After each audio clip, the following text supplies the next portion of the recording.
Good morning dear student. Gayatri PG college Sanchore की online classes में आपका स्वागत है। आज हम BSc part first physical chemistry के लिक्विड स्टेट के अंदर swarm theory of liquid crystal पर डिस्कस करेंगे। इससे पहले वीडियोस में हमने लिक्विड क्रिस्टल क्या होते हैं इस पर डिस्कस किया था और कहा था कि कोई भी सॉलिड होता है, कोई भी ठोस पदार्थ है, उसको जब हम गर्म करते हैं तो वो दो स्टेट में होकर के गुजरता है। पहले आविल द्रव के अंदर और उसके बाद में वो स्वच्छ द्रव के अंदर बदलता है।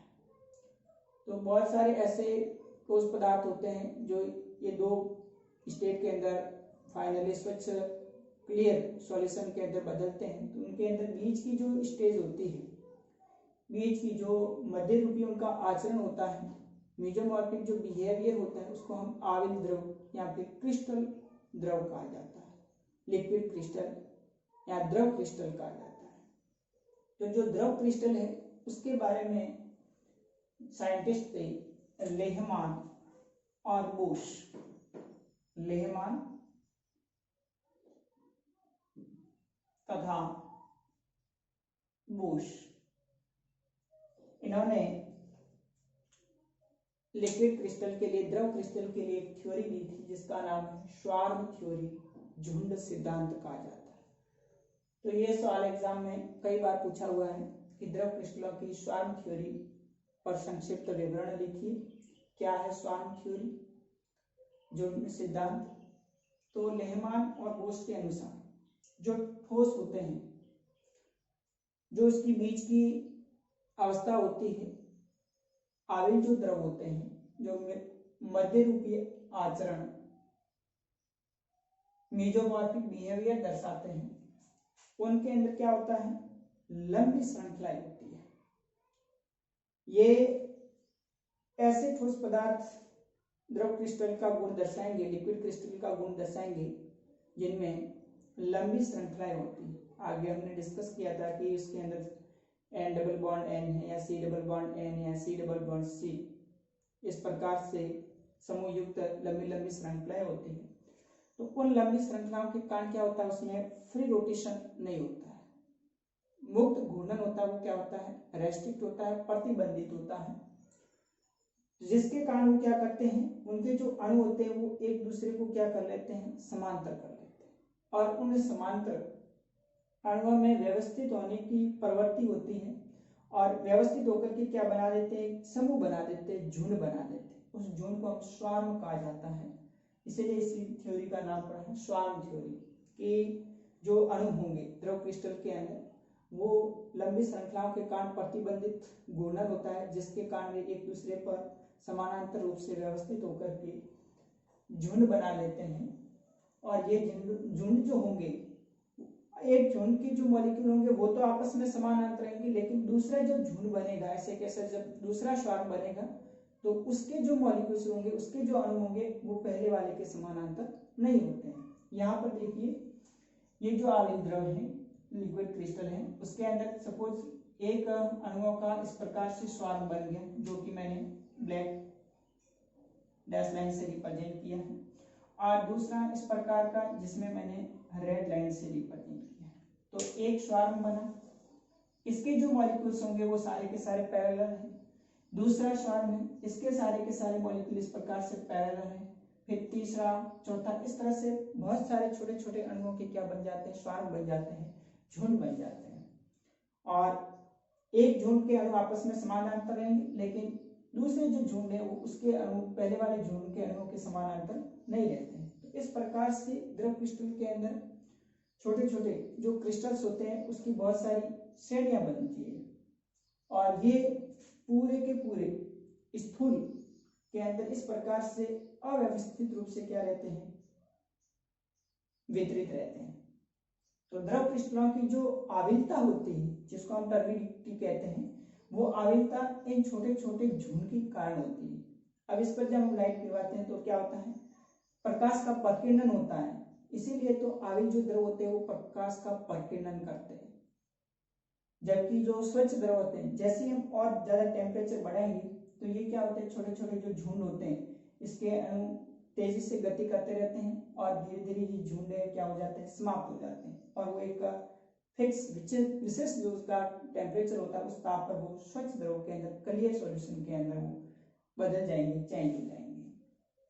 तो इनके अंदर जो प्रकाश के प्रकीर्णन का जो गुण होता है, आविलता, जो क्रिस्टल द्रव होते हैं, लिक्विड क्रिस्टल होते हैं, उनके अंदर विषमदेशी प्रभाव के कारण होता है, क्योंकि इनके जो क्रिस्टल होंगे जब इस पर लाइट दिखाएंगे तो अलग अलग जो ग्रुप है, समूह बने हुए हैं, इनके समूह द्रव क्रिस्टल के छोटे छोटे, वो प्रकाश का प्रकीर्णन करते हैं, इसलिए वो उनकी टर्बिडिटी होती है, आविलता होती है। तो मैंने यहाँ पर ये लिखा है स्वार्म थ्योरी के अंदर कि इस सिद्धांत के अनुसार मध्य रूपी आचरण यानी जो मेजोमॉर्फिक बिहेवियर होता है वो उन पदार्थों द्वारा प्रदर्शित किया जाता है जिनमें लंबी श्रृंखलाएं होती है। ये जो लिक्विड क्रिस्टल का प्रॉपर्टी है, ऐसे कंपाउंड दर्शाएंगे जिनके अंदर क्या होती है, लंबी श्रृंखलाएं होगी, लॉन्ग चेन होती है। और लंबी श्रृंखलाओं के कारण क्या होता है, उसमें मुक्त घूर्णन प्रतिबंधित होगा, मतलब उसमें फ्री रोटेशन नहीं हो सकता और वे स्वयं को समानांतर व्यवस्थित करने को क्या करते हैं, पर्वत होते रहते हैं। वो एक दूसरे के जो झुंड होंगे वो एक दूसरे के ऊपर समानांतर खुद को इस प्रकार से व्यवस्थित करने में जुड़े हुए रहते हैं। इस प्रकार से अनेक समूह या झुंड बन जाते हैं जिसको हम क्या कहते हैं, स्वार्म कहते हैं। तो इस छोटे छोटे पर हर एक अणु है उसके समांतर पैरेलल जमा होते जाएंगे और इस तरह से छोटे छोटे क्या बना देंगे, झुंड बना देंगे। प्रत्येक झुंड एक छोटा क्रिस्टल माना जाता है। अब उस लिक्विड के अंदर जो प्रत्येक छोटा छोटा झुंड बनेगा वो क्या माना जाएगा, क्रिस्टल माना जाएगा। और इस प्रकार से सभी छोटे छोटे क्रिस्टलों की जो श्रेणियां होती हैं जो द्रव के अंदर स्थूल एंड बल्क में क्या होती है, अव्यवस्थित रूप से वितरित रहती है।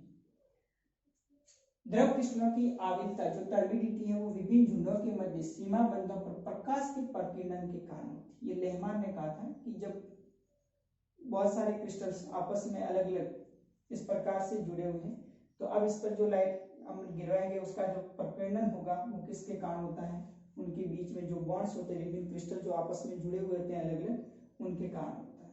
अब जैसे जैसे हम टेम्परेचर बढ़ाते हैं तो द्रव क्रिस्टलों की क्या होती है, आणविक गतियां वो बढ़ती जाती है तथा झुंड के मध्य जो विनिमय होता है वो भी ज्यादा होता है और ताप और बढ़ाने के साथ साथ झुंड क्या होते जाते हैं, फिर छोटे होते जाते हैं तथा अंत किसी विशेष ताप पर झुंड प्रकाश की तरंग दैर्ध्य के आधे से भी क्या हो जाते हैं, छोटे हो जाते हैं। इस अवस्था में प्रकाश का प्रकीर्णन नहीं कर पाता है तथा आविलता क्या हो जाती है, लुप्त हो जाती है एवं ये द्रव क्या प्रभाव दर्शाते हैं, समदेशिक हो जाते हैं। इस प्रकार से ये आप देख रहे हैं ये विषमदेशिक जो कि लिक्विड क्रिस्टल होते हैं, द्रव क्रिस्टल, उनके द्वारा दर्शाया जाने वाला गुण, और जैसे जैसे हम टेम्परेचर बढ़ाते हैं तो फिर वापस वो समदेशिक के अंदर, क्लियर सॉल्यूशन के अंदर बदल जाएंगे। तो हमने कहा था कि जो लिक्विड क्रिस्टल होते हैं उनके अंदर दो होते हैं, एक तो इसका ट्रांजिशन पॉइंट होता है और दूसरा इसका मेल्टिंग पॉइंट होता है। तो जो ट्रांजिशन पॉइंट होता है वो उसी ट्रांजिशन पॉइंट पर ये वाली इसकी स्थिति, ये वाला जो विषमदेशिक व्यवस्था होती है वो पाई जाती है जिसके कारण ये प्रकाश का प्रकीर्णन करते हैं। तो बहुत सारे जो लिक्विड होते हैं जिनकी टर्बिडिटी के कारण प्रकाश का प्रकीर्णन का गुण होता है वो इस स्वार्म थ्योरी ने लेमान के आधार पर हम उसको बता सकते हैं। इसलिए जो स्वार्म थ्योरी होती है उसका जो एप्लीकेशन है वो प्रकाश के प्रकीर्णन का जो गुण होता है वो उसकी आविलता के कारण होता है, टर्बिडिटी के कारण होता है। तो इस प्रकार से अगर स्वार्म थ्योरी के बारे में लिक्विड क्रिस्टल पर पूछा जाए तो आप उसको समझा सकते हैं। और नेक्स्ट हम अगले टॉपिक के अंदर बात करेंगे जो सिद्धांत यानी स्वार्म थ्योरी है उसका कुछ लिमिटेशंस भी है, दोष भी है। और वो दोष है कि जो इसकी आविलता होती है वो धीरे धीरे स्वच्छता की ओर जाती है, क्योंकि जैसे जैसे हम टेम्परेचर बढ़ाते जाते हैं तो ताप बढ़ने के कारण उसके झुंड होते हैं वो छोटे होते जाते हैं। परंतु जब इसको प्रैक्टिकली देखा गया तो द्रव क्रिस्टलों की आविलता एक विशेष ताप पर अचानक समाप्त हो जाती है और वो एक द्रव में, स्वच्छ द्रव के अंदर बदल जाते हैं, जो कि इस थ्योरी का पालन नहीं करता। दूसरी बात इसमें ये कमी है कि ऊष्मागतिकी के अनुसार ये दर्शाया गया कि एक विशेष ताप पर जब झुंड आकार में अचानक घटते हैं तो उस ताप पर द्रव क्रिस्टलों का वाष्प वक्र तेजी से ऊपर उठना चाहिए, परंतु यहाँ पर देखा गया कि जो द्रव क्रिस्टल है उसके वाष्प दाब में ताप के साथ साथ बहुत मंद वृद्धि होती, धीमी गति से होते हैं।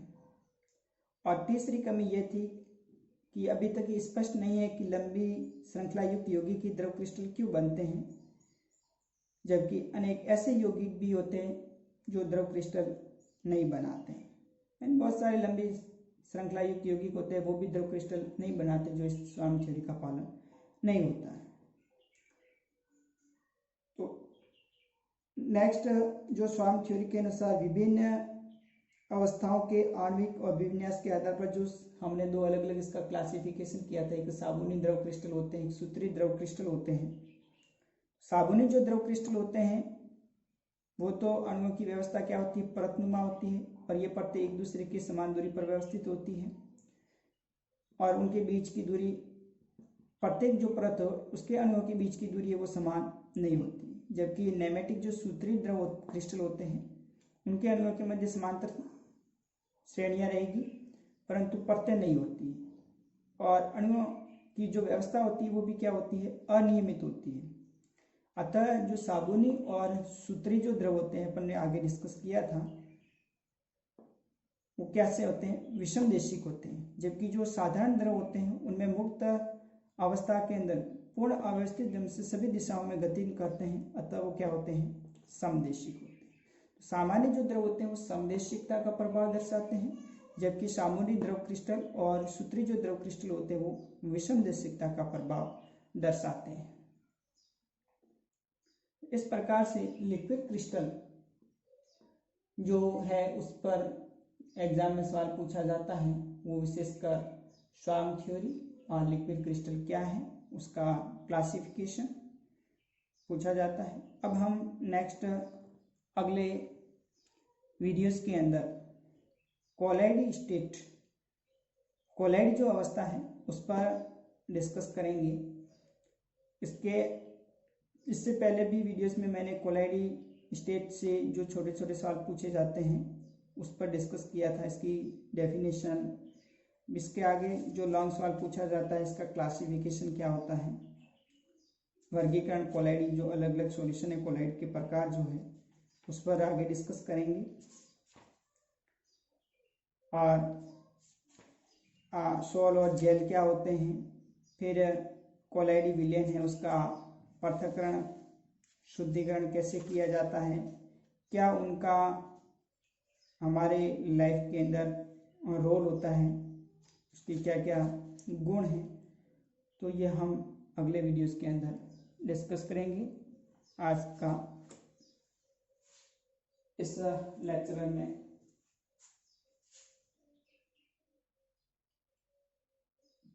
धन्यवाद और